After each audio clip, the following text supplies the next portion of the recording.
Saturday, 14th of May, 1977. The Three Steps Inn, Dromintee, South Armagh. A crowded bar a few hundred yards from the Irish border, serving draught Guinness around the clock in what Toby Harnden's Bandit country called the IRA's own heartland. The band is playing.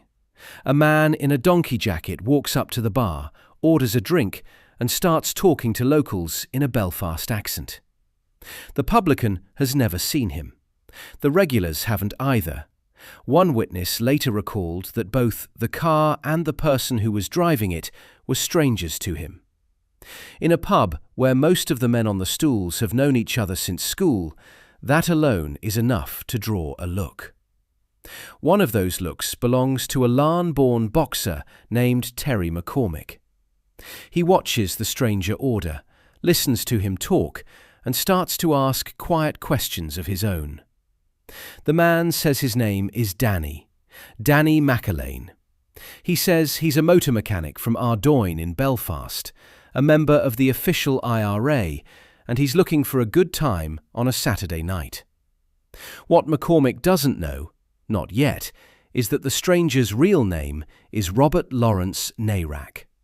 He's a 28-year-old captain in the Grenadier Guards, born in Mauritius, raised in Sunderland, educated at Ampleforth and Oxford.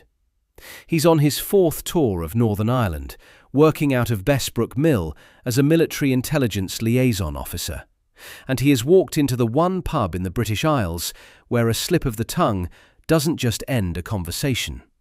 It ends a life.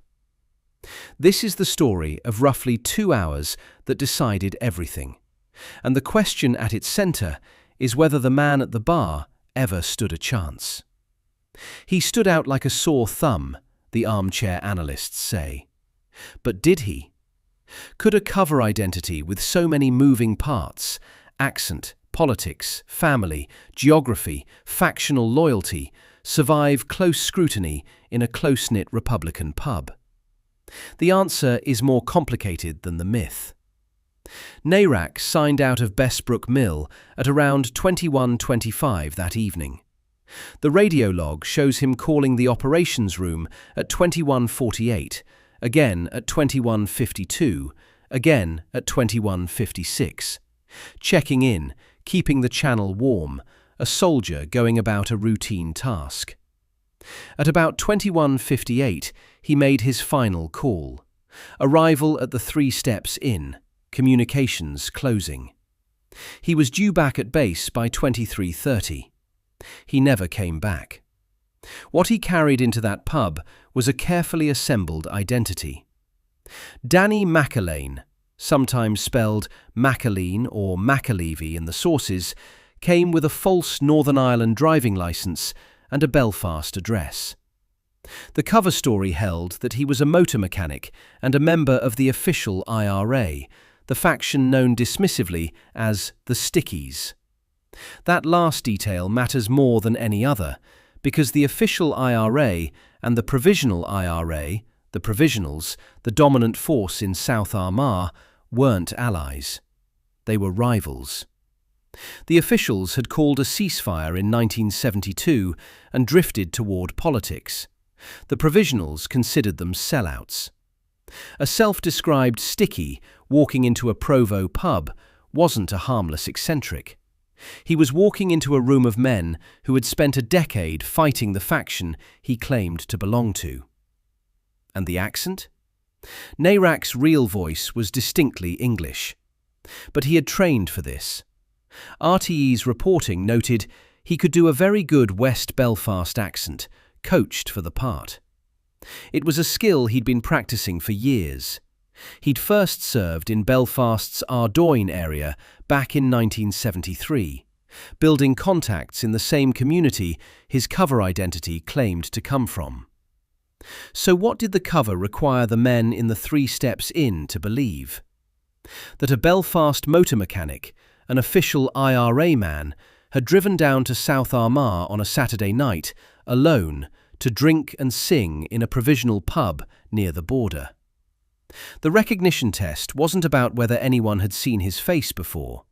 It was about whether the story held together for the length of a conversation. It didn't hold together for the length of the night. Now, about the clock. The title of this story says 3 hours at the bar. The popular retellings say 3 hours, but the documented timeline, radio logs, witness statements, court records, suggests the stay was closer to 2. Nairac entered just before 2200 and was attacked in the car park around 23:30 to 23:45. The 3-hour figure is a narrative flourish that has been repeated so often it has become a fact.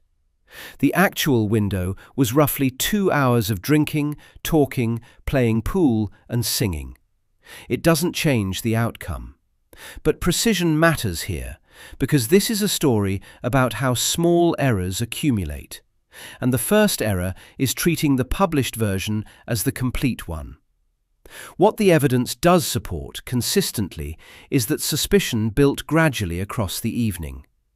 No source claims Nairac was clocked at the door. The locals didn't know who he was, but they didn't know what he was either. The danger crept up as the minutes passed. Consider what the record actually shows. He drank and talked with customers. He played pool. At some point, he claimed he'd lost his cigarettes. A strange thing for a man in a packed pub to announce, a small manufactured moment that drew attention to himself rather than deflecting it. He asked locals about routes across the border that avoided army checkpoints. For a supposedly local Republican, that question is close to absurd. The men in that bar had been crossing that border on foot, by car, and through fields for years. They knew the routes the way a fisherman knows the tides. A Belfast man in a strange border pub asking, "How do I get across without hitting a checkpoint?" isn't asking for information. He's announcing, loudly, that he doesn't belong here. And then there was the singing. Republican ballads were part of the currency of a pub like the Three Steps. A man who could carry a tune and knew the words could buy himself a degree of acceptance. So Nairac sang. Witnesses place him with the band that night, and one song in particular has passed into the story. The Broad Black Brimmer, the 1972 ballad by McErlaine, made famous by the Wolf Tones, about a son finding his dead father's IRA uniform. The broad black brimmer, the soldier's coat, the symbols of a Republican inheritance. It's a song with real emotional weight for the men in that bar. Singing it well could earn a stranger genuine respect. But here, the story gets a layer that the comment sections love and the primary sources can't quite verify. The claim, repeated across YouTube commentary and Reddit threads, is that Nairac's accent weakened as the night wore on, that the Belfast vowels started to fray under the pressure of sustained conversation with native speakers. And the sharper claim is that he sang the wrong verse of the Broad Black Brimmer, that he blundered into lyrics identifying him with the official IRA in a room full of provisionals. Both claims have the satisfying shape of a fatal mistake. Neither survives contact with the documentary record. No primary investigative source, no judicial record, no contemporary account identifies an accent slip as the moment of exposure. And the wrong verse claim appears to be a muddling of what the better documented sources actually say. That he sang a song associated with the official IRA, or was understood to be singing one, in a provisional stronghold. That's a political miscalculation, not a lyrical one. The Irish Times reported exactly this.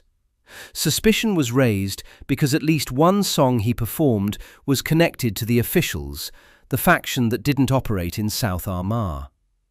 The commenters who insist the cover broke on a bad verse are telling a tidier story than the evidence allows.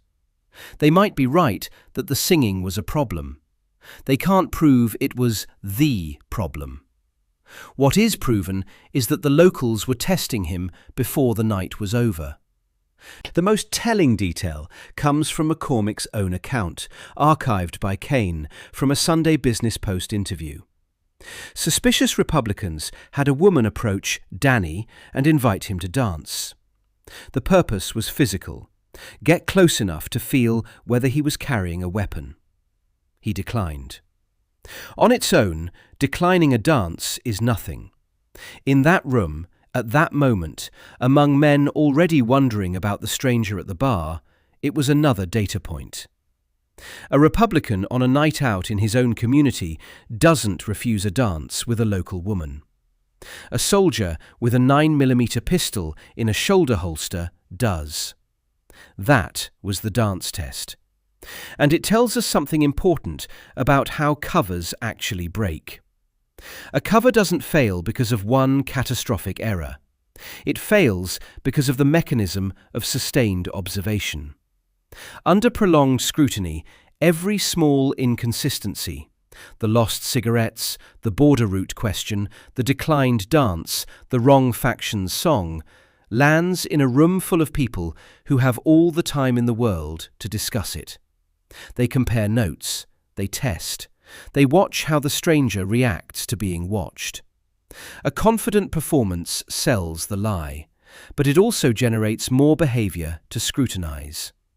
The very confidence that makes a cover plausible in the first 10 minutes makes it suspicious by the 90th. This is the brittle cover mechanism, and it's worth slowing down for, because it's the whole point. Modern undercover tradecraft literature is emphatic about it. Small narrative inconsistencies accumulate, group discussion hardens suspicion, and the operative's own compensating behaviour, talking too much, trying too hard, projecting ease, produces additional data for the watchers. Nairac's behaviour in the 3 steps in is a textbook case, except that no textbook would have recommended the operation in the first place. The Kerr Review, the official assessment of the case, characterised his cover as immediately seen as suspicious. Scholars of British covert operations describe South Armagh as the hardest intelligence problem the British Army faced. To insert a lone English officer into a hostile rural pub in that environment was, in the review's own terms, an extreme method. And yet, the record complicates the simple "he was doomed the moment he walked in" reading. One reconstruction describes regulars clapping him on the back after his singing, a gesture of partial acceptance. He wasn't being shunned, he was being absorbed, slowly, into the room, and then probed. The suspicion wasn't instant, it was earned, in real time, over the course of the evening. There's one more layer to the accent question that deserves attention, because it's the piece that operates on the audience's imagination. How long can anyone sustain a foreign accent under stress? The linguistic literature on accent maintenance under stress is thin, and none of it specifically addresses an English-born officer holding a Belfast accent for 2 hours in a hostile pub while drinking. But the anecdotal record from people who were in South Armagh's pubs during the Troubles is consistent. Strangers were noticed, watched, and tested. One first-person account in the comment discussion captures the texture. "I've been in those pubs, I've drunk in those pubs," and describes how an unfamiliar face in a rural bar doesn't just get a glance. It gets a conversation, it gets questions, it gets a quiet word to the right person. That account is testimony about how tight rural pubs work, not proof of what happened at the 3 steps on the 14th of May. But it tells us what kind of environment Nairac walked into. One where the community's survival instincts had been sharpened by years of surveillance, informers, and army patrols. A stranger in such a pub wasn't a curiosity. He was a potential threat to be assessed. The Troubles-era accounts from South Armagh are blunt about it. You could get beaten up in the pub for saying something. The wrong word, the wrong song, the wrong affiliation. These weren't social faux pas. They were security questions. So let's add up the pressure points. Recognition. He was a stranger in a room of men who knew each other, and strangers drew attention. Extended conversation. Roughly 2 hours of small talk, pool and song multiplied every risk that a greeting would have dodged. Local knowledge. The border route question and the official IRA affiliation were conspicuous failures of the local Republican story. Behaviour. The lost cigarettes, the declined dance, the over-eager performance, each a small crack. Accent. The claimed weakening is unproven, but the possibility was real, and the locals were listening. And then there's the final pressure point, the one that made all the others unforgiving. There was no one coming to get him out. This is where the operation's structure matters most. Nairac drove to the 3 Steps Inn alone. His car, an Army-issued red Triumph Toledo, carried a concealed radio. He carried a covert radio on his person too, in some accounts a panic button. But at around 10 o'clock he radioed Bessbrook to say he was closing communications. From that moment he was a man on his own in enemy territory. The notion that he had no backup at all isn't quite accurate, and the distinction is important. In 2024, ITV-UTV reporting, citing well-placed sources, revealed that covert British soldiers were positioned near the pub that night, dug in right beside the car park, according to one account, within roughly 100 yards.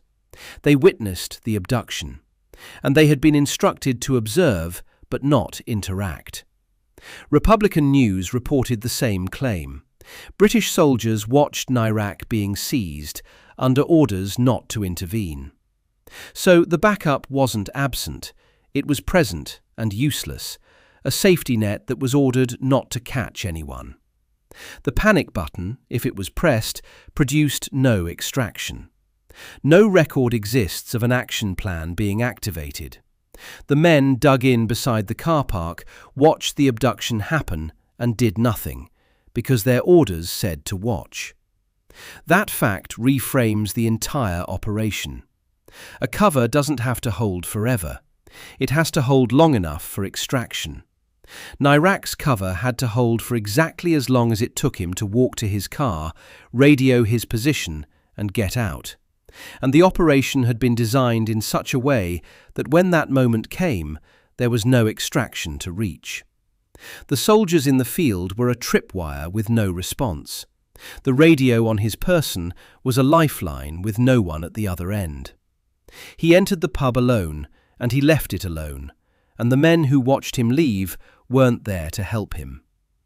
At around 23:30, after roughly 2 hours inside, Nairac walked out of the 3 Steps Inn and crossed the car park toward the red Triumph. Terry McCormick followed him.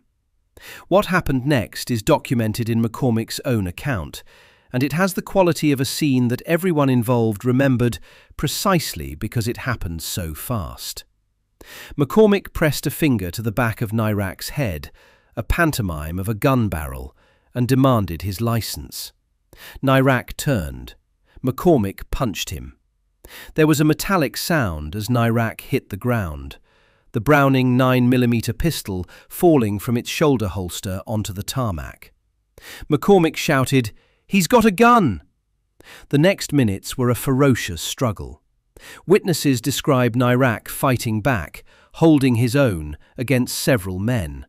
The Sunderland Echo highlights his boxing prowess, and the George Cross citation later recorded his fierce resistance. But the numbers told the story. He was overpowered, forced into a vehicle, and driven across the border into County Louth. What followed was hours of interrogation in a field in Ravensdale Woods.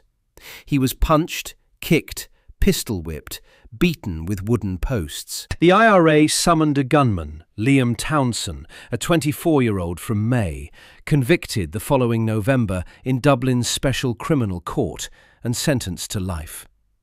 Townsend's confession, made around the time of his arrest, began with a line that has followed the story for nearly 5 decades. "I shot the British captain.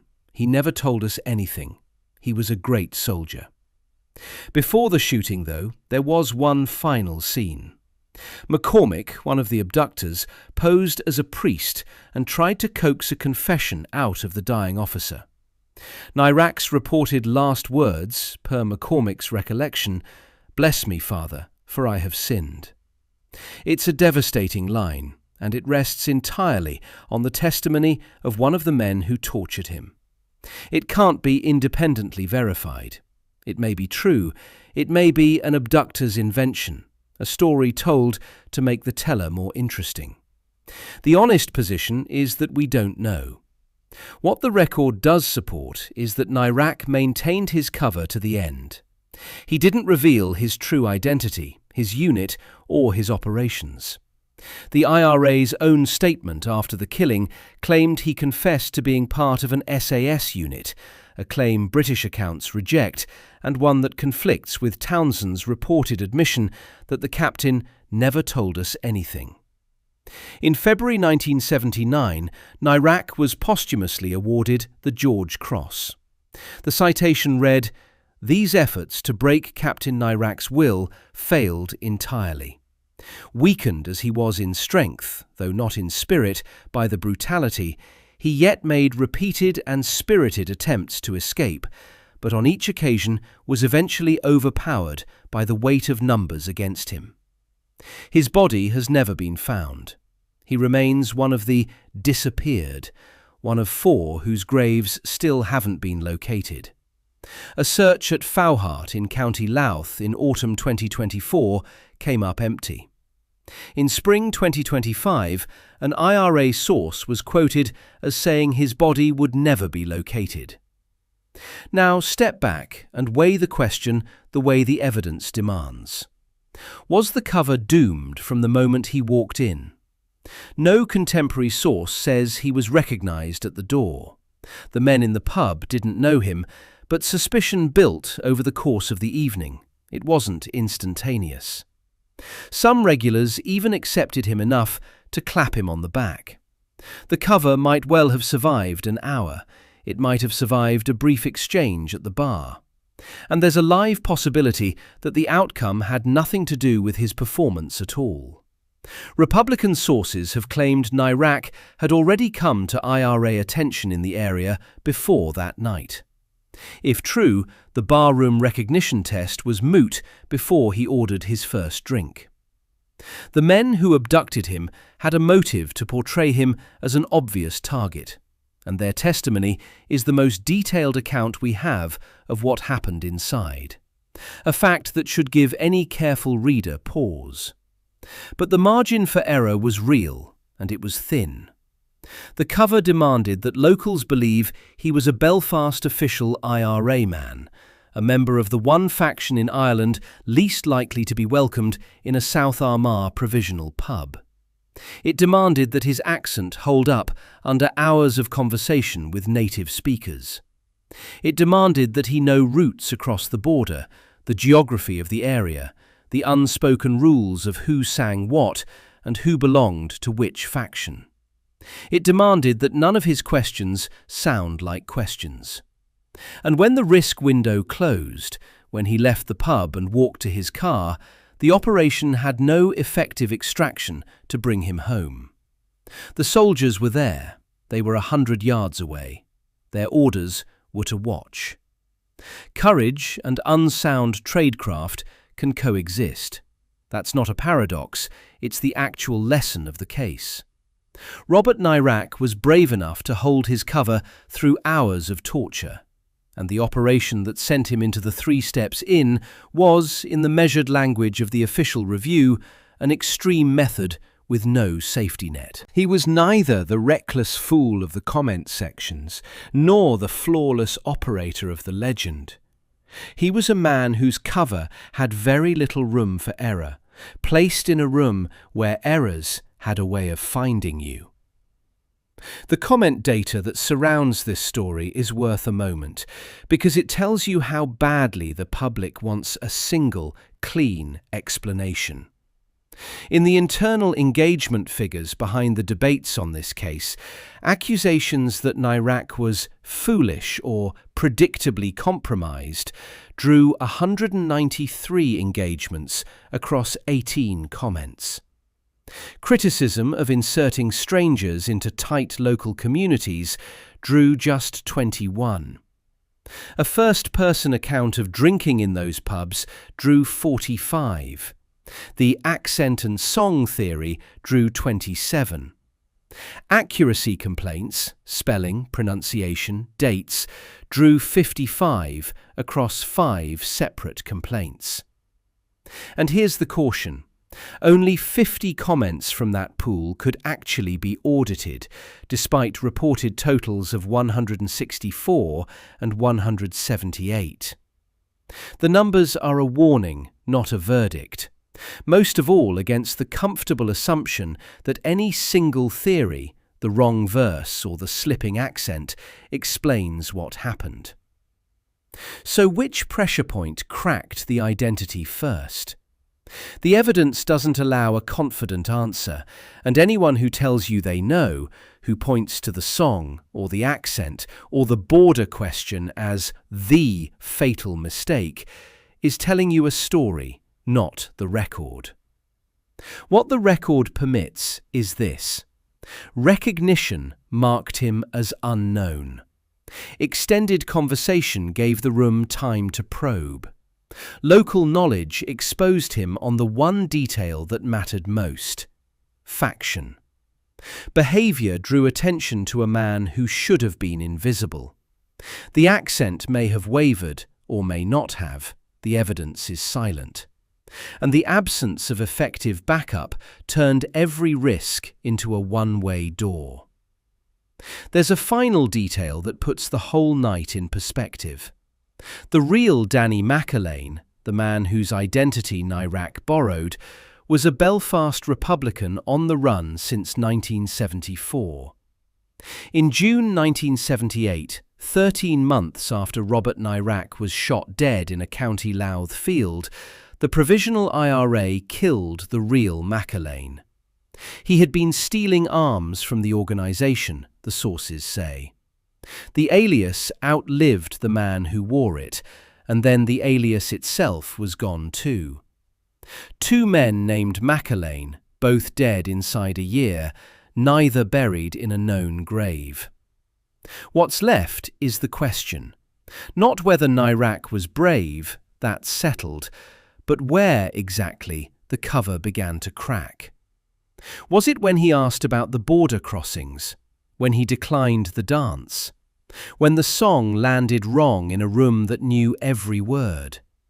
Or was it cracked before he ever walked in, by an operation that sent one man alone into a packed pub with a false name, a borrowed accent, and no one authorised to bring him out? The men in the 3 Steps Inn had the answer that night. They've spent 48 years not saying it. The evidence lets us get as far as the margin and stops just short of the moment. If you want more stories from the Troubles, told with the precision they deserve, subscribe.